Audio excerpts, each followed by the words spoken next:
Hello दोस्तों, हम आ गए हैं निफ्टी की नई एनालिसिस के साथ। इस बार हमारा चार्ट से ज़्यादा फोकस एफआईएस डीआईएस के डाटा पे रहेगा और ग्लोबल सेंटीमेंट पे रहेगा कि ग्लोबल सेंटीमेंट आखिर है क्या। आखिर ग्लोबल न्यूज़ क्या चल रहा है। यूएस टैरिफ वाला भी न्यूज़ बीच में आने वाला था कि अभी यूएस टैरिफ साइन नहीं हुआ। देखते हैं कि वो यूएस टैरिफ कब साइन होता है। और बीच में अभी खबर ये भी आ रही थी कि अमेरिका के राष्ट्रपति डोनाल्ड ट्रंप ने बोला है कि आप गूगल और फेसबुक जैसी बड़ी-बड़ी कंपनियों को कि आप अमेरिका में ही रोज़गार बनाएँ, बाहर के लोगों को रोज़गार ना दें। जैसे उन्होंने सख्त तौर पे खुलेआम बोला है कि इंडिया के लोगों को आप हायर ना करें वर्क के लिए। आप हायर करें तो अमेरिका के लोगों को या फिर किसी और अदर कंट्री को आप चांस बना सकते हैं। तो चलिए अब शुरू करते हैं एफआईएस, डीआईएस के डाटा के एनालिसिस के बाद चार्ट एनालिसिस। देखिए, यहाँ बस एक चीज़ मैं आपको बता रहा हूँ। यहाँ बस एक चीज़ देखने मिल रही है कि एफआईआईज़ माल बेच रहे हैं तो डीआईज़ माल खरीद ले रहे हैं। एफआईआईज़ ने माल बेचा, डीआईज़ ने माल खरीदा। एफआईआईज़ ने माल बेचा, डीआईज़ ने माल खरीदा। अभी मतलब डीआईआईज़ जो हैं वो माल खरीद रहे हैं, ठीक है? और जिस दिन ये डीआईज़ के साथ-साथ एफआईआईज़ भी माल खरीदने लग गए ना, एफआईआईज़ भी माल खरीदने लग गए, उस दिन मार्केट बुलिश होगा, ठीक है? और अभी मार्केट में अभी 2 ट्रेंड है। डीआईआईज़ जो हैं वो बुलिश हैं और जो एफआईआईज़ हैं वो मार्केट में बियरिश हैं, ठीक है? अब मैं आपको पिछले 1 हफ्ते का डाटा दिखाता हूँ, 1 मिनट। ये देखिए, 23 जुलाई को भी डी एफआईज़ ने माल बेचा, डीआईज़ ने उससे ज़्यादा का माल खरीद लिया। 22 जुलाई को भी देखिए, 21 जुलाई को भी देखिए, डीआईज़ ने डबल खरीद रहे हैं वो, ठीक है? 18 जुलाई को देखिए, या 18 जुलाई को दोनों जन ने खरीदा, लेकिन डीआईज़ खरीद रहे हैं, तो वो क्या कर रहे हैं, वो छोटी क्वांटिटी में खरीद रहे हैं, ठीक है? और वो बेच रहे हैं, जब भी वो खरीद रहे हैं तो छोटी क्वांटिटी में खरीद रहे हैं, और जब भी वो बेच रहे हैं तो वो थोड़ी-सी बड़ी क्वांटिटी में बेच रहे हैं, ठीक है? आप इस चीज़ पे नज़र रखिए कि एफआईज़ सोच क्या रहा है, एफआईज़ इंडियन मार्केट के लिए क्या है, ठीक है? ये 16 जुलाई को भी देखिए डीआईज़ ने कितना बड़ा माल बेचा, एफआईज़ ने उस दिन कम खरीदा, उस दिन बेयरिश ट्रेंड था, ठीक है? आप ये देखिए, उससे पहले अब आते हैं चार्ट पे, ठीक है? हम जैसे चार्ट पे आ गए तो ये मैंने कुछ important major support resistance draw करके रखा है। देखिए, मैं आपको पहले ये एक्सप्लेन कर देता हूँ कि ये मेरे लिए क्या हो गया है, ये मेरे लिए इम्पोर्टेंट लेवल हो गया, ये जो लेवल है, क्योंकि मार्केट यहाँ से बहुत टाइम गिरा है। देखिए, यहाँ से भी गिरा, इसी लेवल से नीचे गिरा, इसी लेवल के ऊपर गया, सस्टेन नहीं कर पाया, नीचे आ गया। इसी लेवल के पास गया, सस्टेन नहीं कर पाया, फिर नीचे आया, फिर मार्केट ऊपर चले गया। यहाँ से मतलब अगर मार्केट ऊपर में ट्रेड कर रहा है तो ये मेरे लिए हो जाएगा सपोर्ट, और अगर मार्केट इसके नीचे है तो ये मेरे लिए हो जाएगा रेजिस्टेंस, ओके। और अभी मेरे लिए सबसे इम्पोर्टेंट रेजिस्टेंस कौन सा है, ये वाला सबसे इम्पोर्टेंट रेजिस्टेंस। अगर मार्केट यहाँ कहीं ट्रेड करने के बाद इसका ब्रेकआउट करता है तो मैं मार्केट में बुलिश हो सकता हूँ, थोड़ा बुलिश हो सकता हूँ, मतलब मैं 50% बुलिश हूँगा। ओवरऑल बुलिश मेरा ये लेवल है, इस लेवल के ऊपर अगर मार्केट जाएगा तभी मैं बुलिश हूँ, ठीक है। और अगर ये लेवल तभी ब्रेक होगा जब एफआईआईज़ के साथ-साथ डीआईएस भी माल जो है खरीदना स्टार्ट करे, तब ये लेवल का ब्रेकआउट होगा, नहीं तो मार्केट ऐसे ही ट्रैप क्रिएट करता रहेगा। और आपको मैं कोई भी बियरिश ट्रेंड आने से पहले या कोई भी बुलिश ट्रेंड आने से पहले सबसे ज़्यादा इम्पोर्टेंट क्या होता है कि मार्केट में स्ट्रेंथ क्या है? मार्केट में स्ट्रेंथ है कि नहीं है? अगर स्ट्रेंथ नहीं होगा तो ना आपको एक परफेक्ट बुलिश ट्रेड देखने मिलेगा और ना ही आपको एक परफेक्ट बेयरिश ट्रेड देखने मिलेगा। मार्केट आपको ऊपर भी ट्रैप करेगा, मार्केट आपको नीचे भी ट्रैप करेगा, ठीक है? तो सबसे पहले अगर हम इसमें स्ट्रेंथ एनालिसिस करें, जो कि स्ट्रेंथ एनालिसिस हम आरएसआई से करते हैं। आरएसआई से बेस्ट इंडिकेटर कोई नहीं है। वो फ्री ऑफ कॉस्ट ये ट्रेडिंग व्यू में अवेलेबल है। आप जाइए, पुट कीजिए और देखिए मार्केट में स्ट्रेंथ क्या है। बिलो 20 मतलब मार्केट में स्ट्रेंथ बहुत कम है, ठीक है? और मार्केट बहुत ज़्यादा ओवरसोल्ड ज़ोन में चला गया है, ठीक है? अब मार्केट में वहाँ से रिवर्सल आएगा, और अबव 80 मार्केट बहुत ज़्यादा ओवर बाई ज़ोन में चला गया, मार्केट में वहाँ से रिवर्सल आ सकता है। ये बताता है, ठीक है, आरएसआई। और आरएसआई का क्या यूज़ है इसके लिए मैं एक अलग से अच्छी वीडियो बना दूँगा। तो चलिए बात करते हैं टेक्निकल एनालिसिस की, ठीक है? तो इसमें दोस्तों सबसे पहले मैं आपको स्ट्रेंथ दिखाऊँ, डाइवर्जेंस दिखा रहा हूँ मैं आपको, 1 मिनट। मैं इसमें आपको डाइवर्जेंस दिखा रहा हूँ, ये देखिए। ये एक मार्केट ने यहाँ लो लगाया, मार्केट ने यहाँ लो लो लगाया, और आरएसआई में ये लो कहाँ लगा है देखिए, ये लो यहाँ लगा है, ठीक है? और मार्केट में ये जो लो है, इस लो के नीचे लगा है, ठीक है? ये जो लो है ना, ये जो प्रीवियस लो था उसके नीचे लगा है, और आरएसआई में क्या हुआ कि वो लो नीचे ना जाके वो लो ऊपर ही सस्टेन किया, ठीक है? मतलब ये एक डाइवर्जन टाइप का बन गया।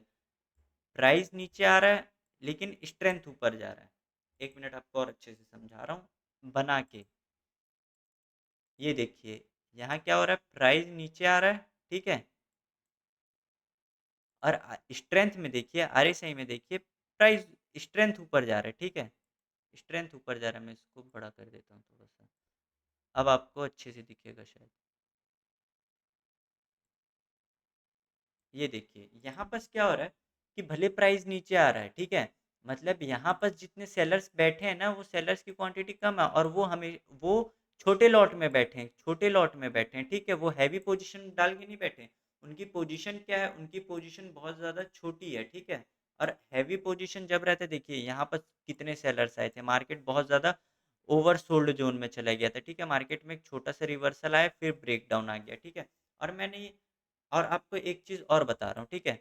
जभी भी डाइवर्जेंस क्रिएट होते हैं, जभी भी डाइवर्जेंस क्रिएट होते हैं, तो जिस साइड स्ट्रेंथ का मूवमेंट रहता है, अगर स्ट्रेंथ ऊपर की ओर जा रहा है, तो मार्केट भी ऊपर की ओर जाएगा इस जगह से कहीं न कहीं से ट्रैप करके, ठीक है?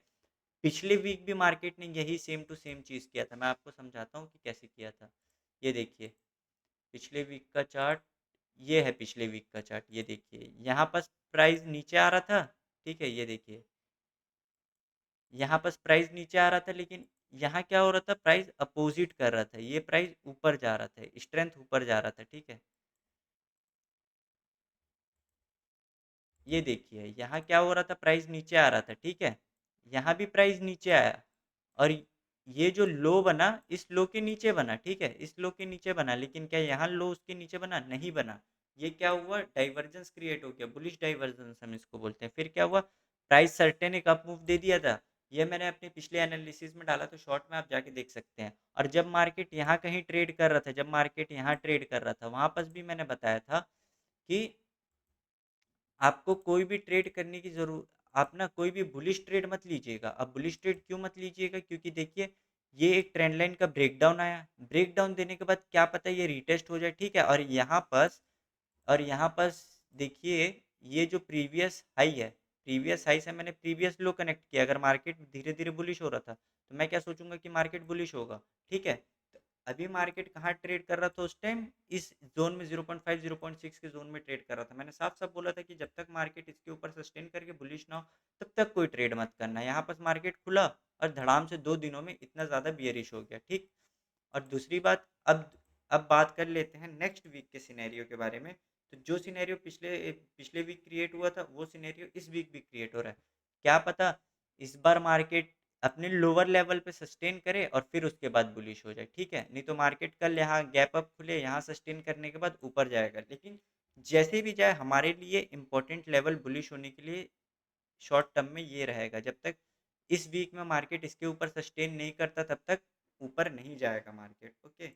और आपको एक चीज़ और दिखा देता हूँ, 1 मिनट। और फिबोनाची वाइज़ एनालिसिस करें मार्केट का, तो फिबोनाची का भी एक लेवल है जो मार्केट में बहुत ज़्यादा इम्पोर्टेंट है। ये देखिए,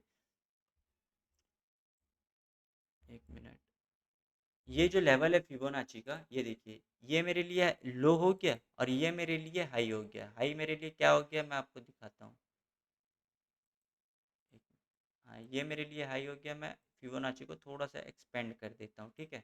यहाँ पर देखिए कि क्या देखने मिल रहा है अपने को। इस लेवल से बहुत ज़्यादा बायर्स आए थे जो मार्केट को इतना ऊपर लेके गए, ठीक है? ये मेरे लिए लो फिक्स हो गया, इस लेवल से बायर है और इस लेवल से सेलर्स है। और इन दोनों के बीच में अभी क्या कर रहा है, मार्केट ट्रेड कर रहा है, ठीक है? तो हमारे लिए हाई और लो फिक्स हो गया।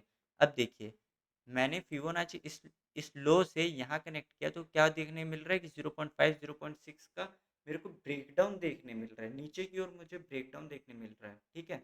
यहाँ पर से भी यहाँ पर से भी बहुत सारे सेलर्स आएँगे, क्या सोचेंगे, अब तो भाई ये नीचे आ गया मार्केट, ऊपर भी चला गया, रीटेस्ट भी कंप्लीट हो गया, 0.5 का भी लेवल टूट गया, ठीक है? अब तो मार्केट बियरिश ही हो जाएगा। लेकिन वो क्या करना भूल गया, वो स्ट्रेंथ देखना भूल गया। भाई स्ट्रेंथ तो नीचे जा ही नहीं रहा है, ठीक है? क्या पता मार्केट यहाँ ट्रेड करे फिर ऊपर चले जाए। इतने सारे मल्टीपल कन्फर्मेशन हो गए।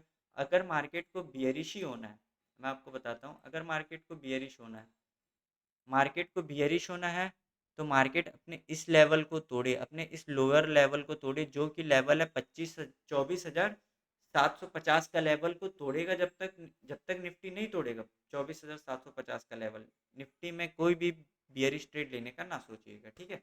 और बुलिश होने के लिए अब मैं आपको एक लेवल दे देता हूँ, बियरिश होने के लिए ये और बुलिश होने के लिए ये, ठीक है। ये हमारे लिए दो इंपॉर्टेंट लेवल हो गए। हमें बियरिश यहीं से होना है और हमें बुलिश यहीं से होना है। बीच में अगर मार्केट ट्रेड कर रहा है तो अवॉइड करिएगा, साइडवेज हो सकता है। ओके, तो चलिए मिलते हैं फिर मंडे को कि क्या होता है। वीडियो को लाइक और चैनल को ज़रूर सब्सक्राइब कर दीजिएगा अगर आपको एनालिसिस अच्छा लगा हो तो।